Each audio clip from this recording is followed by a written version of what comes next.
Rather than lads, welcome back to Cossy's Arsenal podcast. Welcome back to the Arsenal Transfer Weekend Roundup Show, where we speak about all the big transfers that have actually happened, the gossip, the rumors.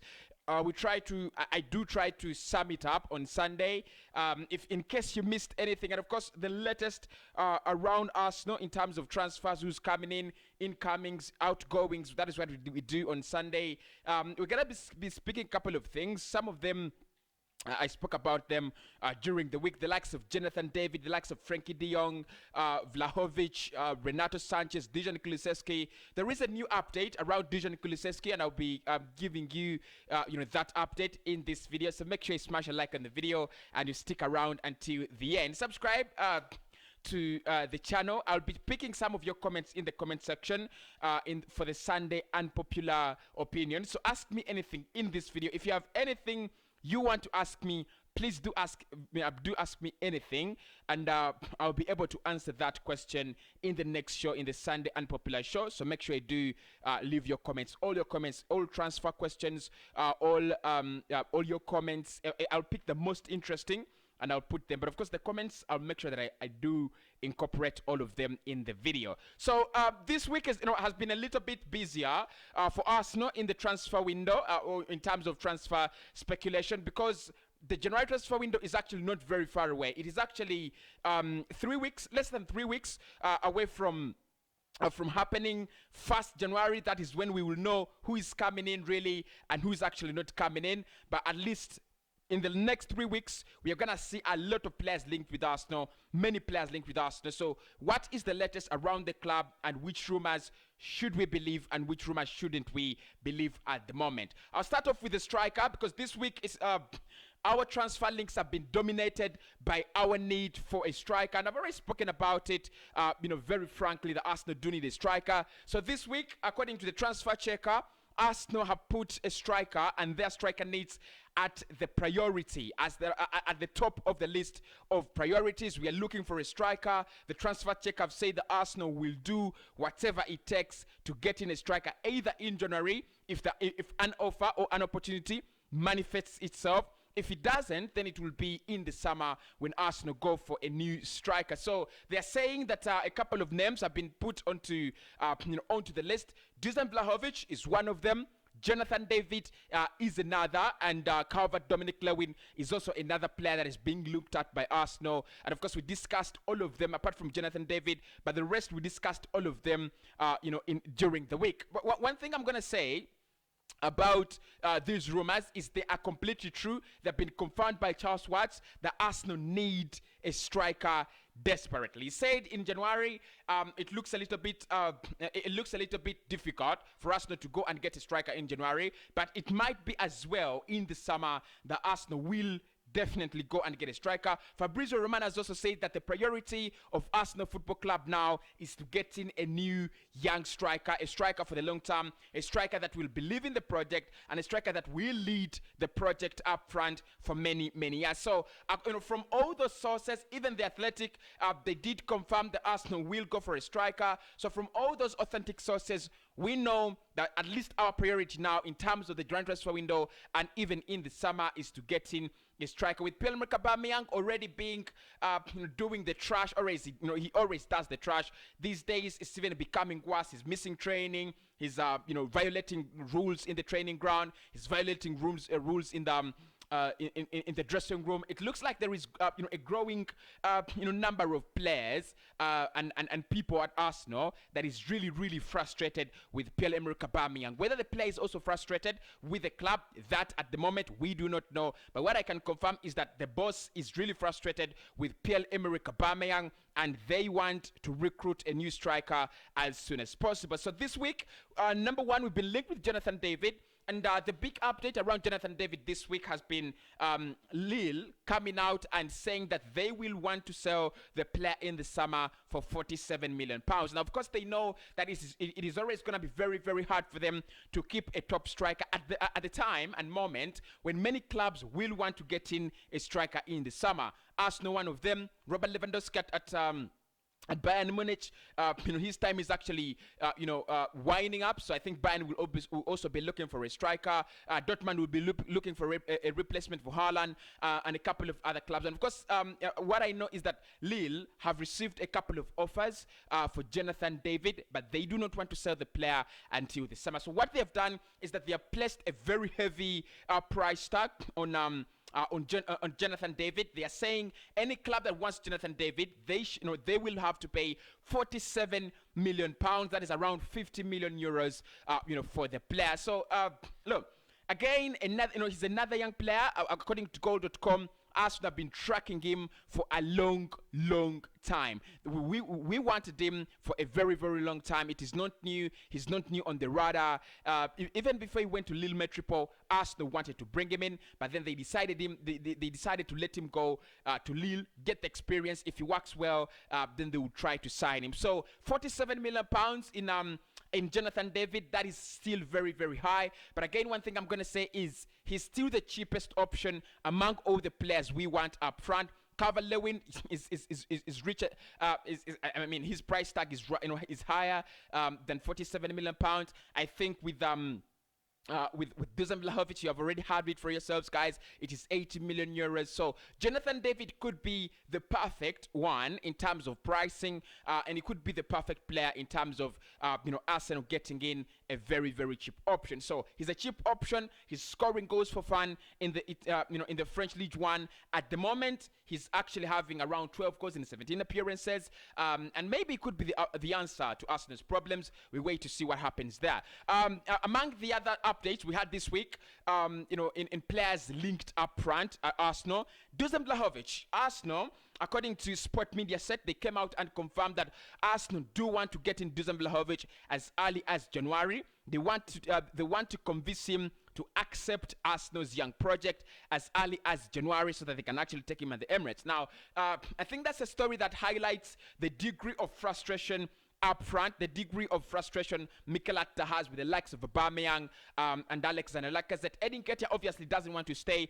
We saw it this week from Sky Sports. He's already rejected a new contract. However much Mikel Arteta and Edu and the Arsenal team are trying to convince him to stay, but he's saying if you're not giving me game time, I'm going to move on. And of course, I think it is only natural. He's looking at it as a young striker.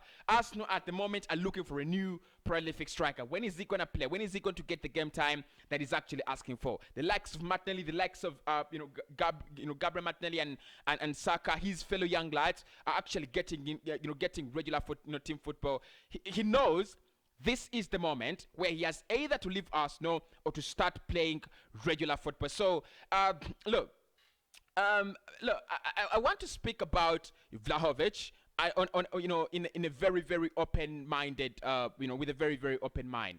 One thing I'm going to say is Vlahovic is a very good player. Arsenal are believed to have put 80 million euros on the table for Lille. They told them, we are giving you 80 million euros, give us the player. That is how much we're willing to offer, 80 million. And that shows you that he is our number one priority.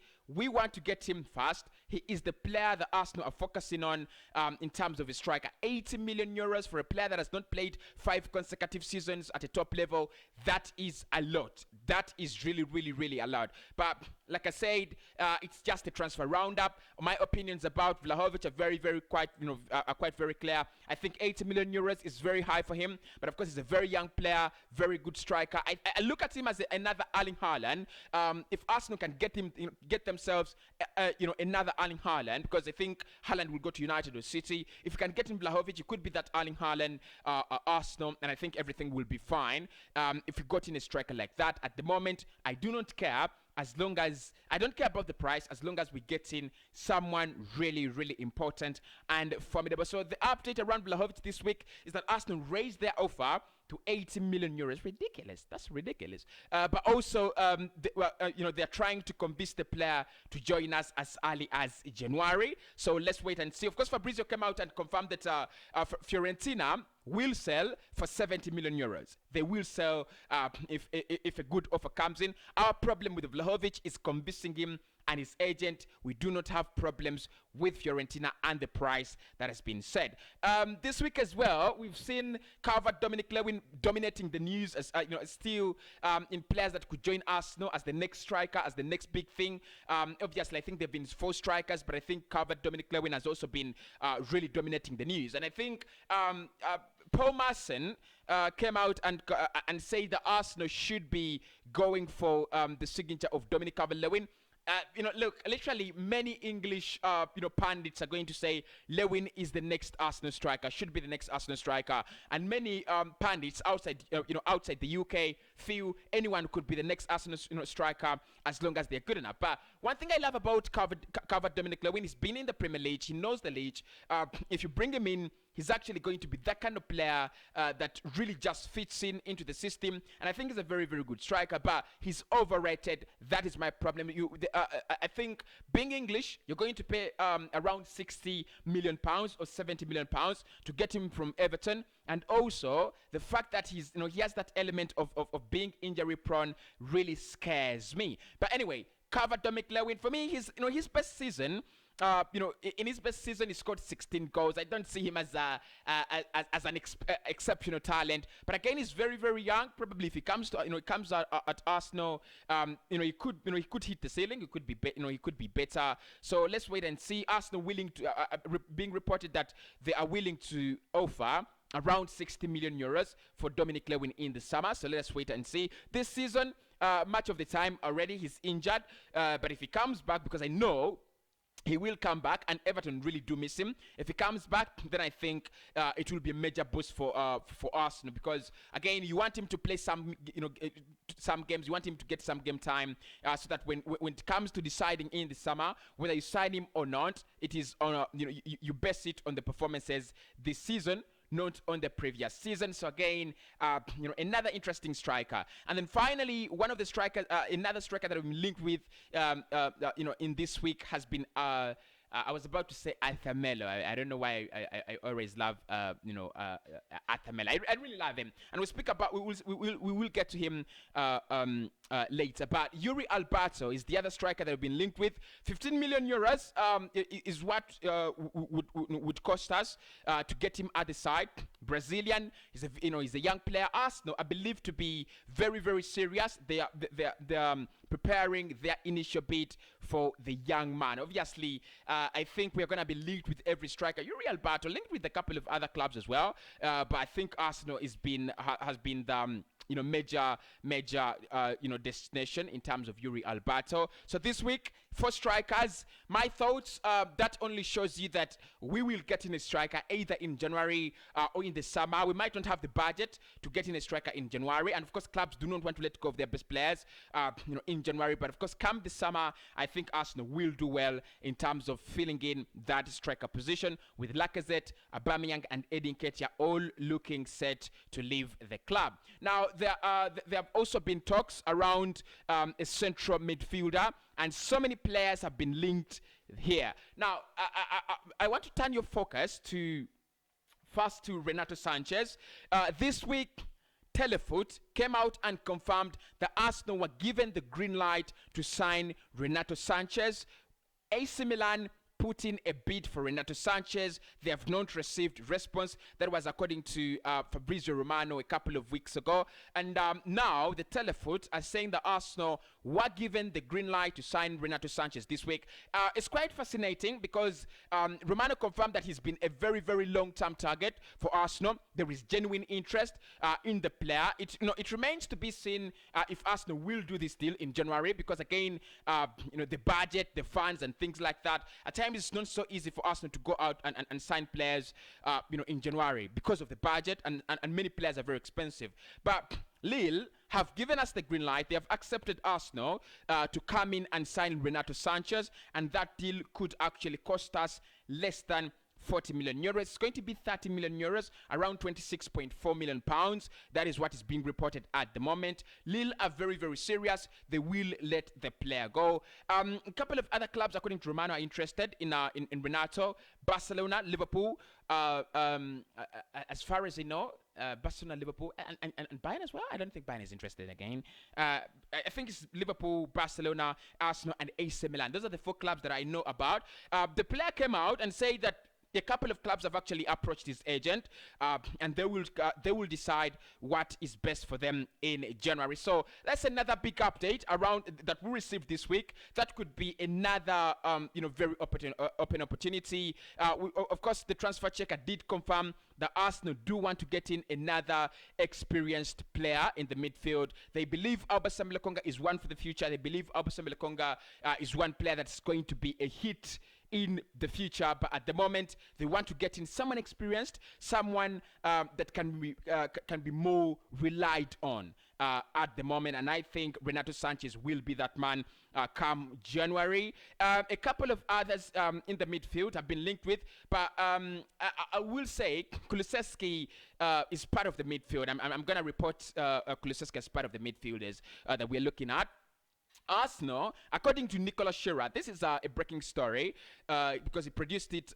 He has produced it to date. It's not a very, very story, but at least we know what we know about Nicolas Shearer is one of those journalists that really are on point. So he's saying that Arsenal and Juve are prepared to meet on the asking price of the player. It could be a very, very, very close agreement that they are going to be reaching between them. Kulusevski could move to Arsenal in January. Now, it was rumored that we might have Kulusevski on a 6-month loan from Juve and then sign him on a permanent in the summer. But it looks like Arsenal want to make a bid in January. They want the bid to be done in the January. They want the bidding to be done in January. So don't be surprised if Dejan Kulusevski joins Arsenal in January on a permanent deal. But still, I think the structure of the deal will be we get the player on an initial loan deal and then pay the money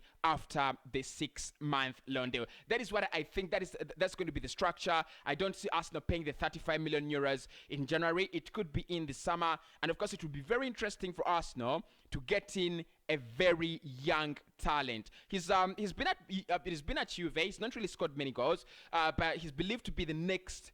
Not next, but the replacement of Nicola Pepe, who's really, really failing at the club under Mikel Arteta. So Kulusevski will be replacing Nicola Pepe if he comes at Arsenal. Actually, those are the two strikers.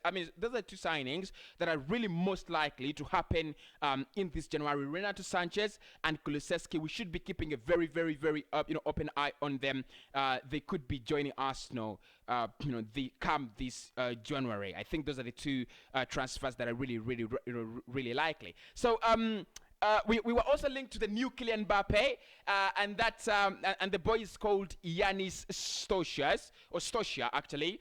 That is the name. Still Bucharest received an initial bid for the young player, and how much was the bid? Around 10 million euros. Was that the bid? I'm not really. Am I forgetting? I think it was around 7 million euros, and they came out and said they want 10 million euros to let Yanis Stosia go. Now he's dubbed and looked at as the new Kylian Mbappe.